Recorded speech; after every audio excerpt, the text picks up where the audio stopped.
এই দৃশ্য কিনা শেষে আমাকে দেখতে হলো, কিন্তু তবু আমার খুব জানতে ইচ্ছে করছে বাচ্চারা থলি ভর্তি মোহর অলংকার সব ছড়াতে ছড়াতে যাচ্ছে কেন, আর গোপালের হাত দুটোই বা ঘাট থেকে বেরিয়ে দুদিকে ঝুলছে কেন?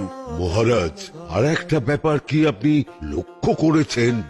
কি বলো তো? গোপালের দেহ কারা কাঁধে করে নিয়ে যাচ্ছে? হ্যাঁ হ্যাঁ, ওই তো মন্ত্রী, সেনাপতি, জ্যোতিষী আর পণ্ডিত।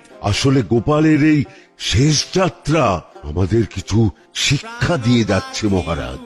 এই যে দেখুন, যারা গোপালকে সহ্য করতে পারত না, এখন তাদেরই কাঁধে গোপাল যাচ্ছে।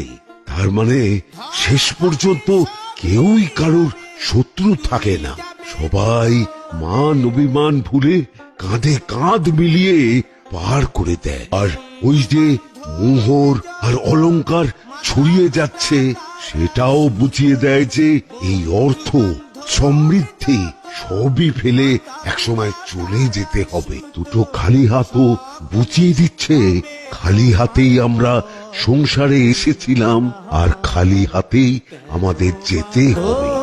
দালান ঘর